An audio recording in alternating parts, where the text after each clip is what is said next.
السلام علیکم، آپ دیکھ رہے ہیں آپ نیوز اور میں ہوں بلال حیدر۔ سب سے پہلے آپ کی head lines.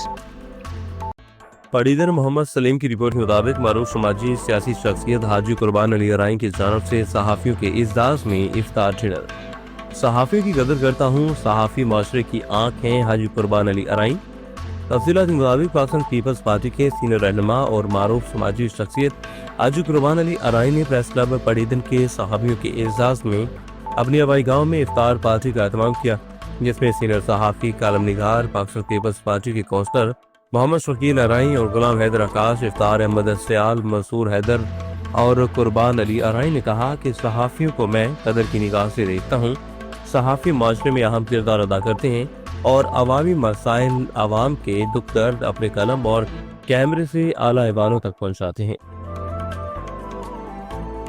District women protection officer assistant director shelter home جنگ مسز سمرا رباب نے ان کا استقبال کیا۔ میڈم خالدہ رفیق نے شیلٹر ہوم کے مختلف شعبہ جات کا وزٹ کیا اور وہاں مقیم بے سہارا خواتین سے ملی اور ان کے مسائل دریافت کی۔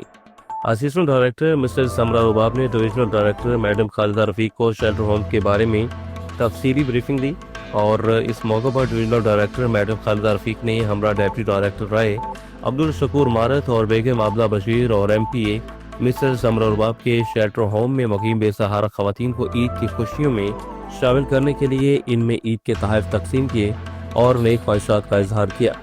میڈم خالدہ رفیق نے شیلٹر ہوم جنگ کے نظم و نسق اور صفائی ستھرائی کی تعریف کی اور اسسٹنٹ ڈائریکٹر مسز سمرا رباب کی کاوشوں کو سراہا۔ سید کیچی کی رپورٹ کے مطابق نویں جماعت کے امتحانی مراکز کا معائنہ، شفاف امتحانات یقینی بنانے کے عزم کا اعادہ۔ وزیر اعلیٰ پنجاب مریم نواز شریف کی ہدایت پر ضلع بھر میں امتحانی مراکز کی سخت مانیٹرنگ جاری ہے۔ اسسٹنٹ کمشنر کمالیہ اقرا ناصر نے نویں جماعت کے بورڈ امتحانات کے تحت قائم امتحانی مراکز کا دورہ کیا اور انتظامات کا تفصیلی جائزہ لیا۔ امتحانی ہالز، سیکیورٹی اور دیگر سہولیات کا معائنہ، شفاف امتحانات کے لیے نقل کے خلاف زیرو ٹالرنس پالیسی، طلبہ کو بہترین ماحول فراہم کرنے کی ہدایت۔ گجرانوالہ سید آفتاب رضوی کی رپورٹ کے مطابق کمشنر گجرانوالہ ڈویژن سید نوید حیدر شیرازی اور ڈپٹی کمشنر نوید احمد نے النافع ویلفیئر آرگنائزیشن کے زیر انتظام سول ہسپتال میں چلنے والے الشافی ڈائلیسس کمپلیکس میں ڈائلیسس کے مریضوں میں عید کے تحائف تقسیم کیے۔ اس موقع پر انہوں نے کہا کہ جہاں حقوق اللہ ضروری ہیں وہیں پر حقوق العباد بھی ضروری ہیں اور کہا کہ جو سہولیات جہاں دی جا رہی ہیں وہ میں نے کہیں نہیں دیکھی۔ گجرانوالہ اس حوالے سے خوش قسمت ہے کہ جہاں اللہ کا خوف رکھنے والے لوگوں کا اس کمپلیکس کی بنیاد رکھی اور اس موقع پر صدر آرگنائزیشن سید امیر حیدر کرمانی نے کہا کہ مریضوں کو تمام سہولیات بالکل مفت فراہم کی جا رہی ہیں اور ان ڈونرز کے بے حد شکر گزار ہیں جن کے تعاون سے یہ سب ممکن ہوا۔ انہوں نے کہا کہ یہ ایک خواب تھا کہ کڈنی ڈائلیسس کے مریضوں کے لیے ایک خوبصورت کمپلیکس بنایا جائے گا اور اب یہ خواب پورا ہو چکا۔ ملک لال خان نے گھر میں شاندار افطار ڈنر کا اہتمام کیا۔ معزز مہمانوں کی بھرپور شرکت افطار ڈنر کو 4 چاند لگا دیے۔ پالی سے ہمارے نمائندے محمد رفاقت کی رپورٹ کے مطابق حیدر خورد کی معروف سماجی سیاسی شخصیت ملک لال خان کے گھر میں ایک شاندار افطار ڈنر کا اہتمام، اس میں علاقہ کی معزز ترین شخصیات اور سیاسی سماجی رہنماؤں، ڈاکٹرز، کاروباری حضرات اور دوست احباب نے بھرپور شرکت کی۔ ملک لال خان کے صاحبزادگان ملک ثقلین اور ڈاکٹر ملک حسنین، ڈسٹرکٹ صدر منہاج یوتھ لیگ منی باؤدین نے اپنے بھائیوں کے ہمراہ مہمانوں کا پرتپاک استقبال کیا۔ ان کی بہترین انداز میں مہمان نوازی کی۔ افطار کے بعد خوشگوار محفل کا انعقاد بھی کیا گیا جس میں باہمی روابط کو مضبوط بنانے اور سماجی ہم آہنگی پر تبادلہ خیال کیا۔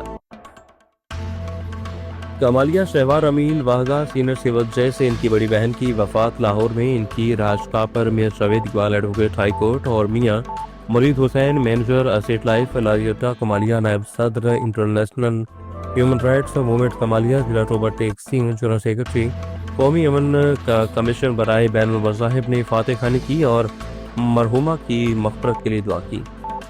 کراچی رمضان المبارک کی 27ویں شب میں ملک بھر کی مساجد اور گھروں میں ذکر و اذکار کی خصوصی محفلوں کا انعقاد۔ افضل ترین رات یعنی لیلۃ القدر کی تلاش میں گزشتہ رات مسلمانوں نے شب بیداری اور عبادات کا خصوصی اہتمام کیا۔ چیف رپورٹر آپ نیوز کراچی ریاض زیدی کی رپورٹ کے مطابق محمد شاہ قبرستان میں قائم جامع مسجد فیض ابراہیم نارتھ کراچی میں ليلۃ القدر رمضان المبارک کے آخری عشرہ کی طاق راتوں میں سے ایک نہایت ہی بابرکت رات ہے، جس سے شب قدر اور برکت والی رات کے نام سے بھی یاد کیا جاتا ہے۔ ہر سال کی طرح اس سال بھی رمضان کی 27ویں شب کو محمد رفیق شاہ کے زیر انتظام جامعہ فیض ابراہیم مسجد میں ختم قرآن مجید کی سعادت حاصل کی گئی۔ اس کے بعد علماء کرام نے اپنے کتاب میں شب قدر کی فضیلت پر روشنی ڈالی۔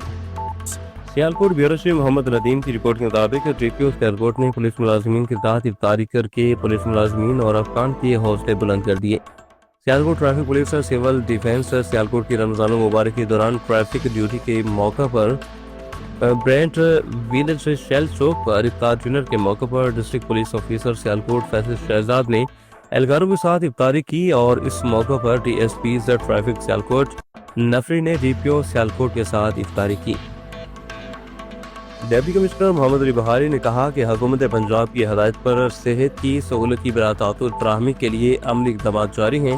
اس سلسلہ میں ضلع ملتان میں 3 روزہ قومی پولیو مہم 21 اپریل سے شروع ہوگی۔ اس کے دوران گھر گھر مہم کے دوران بچوں کو پولیو کے قطرے پلائے جائیں گے۔ ان خیالات کا اظہار انہوں نے گزشتہ روز محکمہ صحت کے آفس کا دورہ کرتے ہوئے کیا۔ اس موقع پر محکمہ صحت کے حکام نے بریفنگ دی۔ Regional police officer captain retired Muhammad Sohail Chaudhry نے ٹریشن کا پروموشن بورڈ منعقد کروانے اور تمام پولیس افسران کی میرٹ اور اہلیت کے مطابق لسٹ ترتیب دینے پر اسسٹنٹ ڈائریکٹر میاں عبدالرحیم بلانگ اور ان کی ٹیم علی رضا، محمد تنویر اور محمد عامر کو تاریخی سرٹیفکیٹس اور نقد انعام بھی دیا، اور انہیں اسی طرح دلچسپی سے فرائض سر انجام دینے کی تلقین کی۔ جامشور کوٹری سائیڈ میں کرپشن بچیوں سے زیادتی کیس میں اہم پیش رفت، مرکزی ملزم سلطان پٹھان اور سابقہ چوکی انچارج یاسین لغاری گرفتار کر لیے گئے۔ مولا بخش جمالی کی رپورٹ کے مطابق جامشور میں کوٹری سائیڈ کے علاقہ میں کرپشن بچیوں کے ساتھ زیادتی کیس میں بڑی پیش رفت سامنے آئی۔ پولیس نے کارروائی کرتے ہوئے مرکزی ملزم سلطان پٹھان اور سابقہ چوکی انچارج یاسین لغاری کو گرفتار کر لیا ہے۔ ایس ایس پی جامشورہ ظفر صدیقی چھانگا نے پریس کانفرنس کرتے ہوئے کہا کہ اس کیس میں سابقہ ایس ایچ او مظہر نائچ سمیت 3 ملزمان نے مرکزی ملزم کی سہولت کاری کی تھی۔ ایس ایس پی کے مطابق مقدمہ درج ہونے کے بعد ملزم فرار ہو گیا تھا، جس کی گرفتاری کے لیے ڈی آئی جی حیدرآباد طارق رزاق دھاریجو کی رہنمائی میں ایک خصوصی ٹیم تشکیل دی گئی۔ اس میں D S P Kotri, S H O Kotri site اور انچارج مددگار انچارج اور جامشورہ ڈیجیٹل انویسٹیگیشن سیل بھی شامل تھے۔ ٹیم نے کارروائی کرتے ہوئے مرکزی ملزم سلطان پٹھان اور سابقہ انچارج ٹیلی گرام یاسین لغاری کو گرفتار کر لیا۔ جنگ ہر ماہ کی طرح اس ماہ بھی شورکوٹ کے جنگلات میں آگ لگ گئی۔ دیکھتے ہی دیکھتے آگ ہر طرف پھیلنے لگی، بڑے پیمانے پر نقصان کا خطرہ دکھائی دینے لگا، جس میں 112 کافی آگ پھیلنے کے بعد جائے وقوع پر پہنچی۔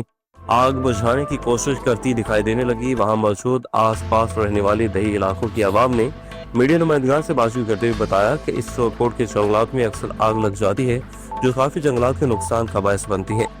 سمجھ سے باہر ہے کہ یہ آگ کناروں پر نہیں لگتی، جہاں لوگ رہتے ہیں، جہاں نزدیک گھر ہیں، بچے ہیں اور جو ہر وقت آگ کے ساتھ کھیلتے ہیں۔ عجیب بات ہے کہ اکثر اس جگہ ہی آگ کیوں لگتی ہے۔ عوام کا کہنا ہے کہ بات کا فوری نوٹس نہ لیا گیا تو ایک دن یہاں سے جنگلات کا نام و نشان ختم ہو جائے گا اور بہت بڑے پیمانے پر نقصان کا خدشہ ہے۔ انتظامیہ کو سخت نوٹس لینے کا مطالبہ۔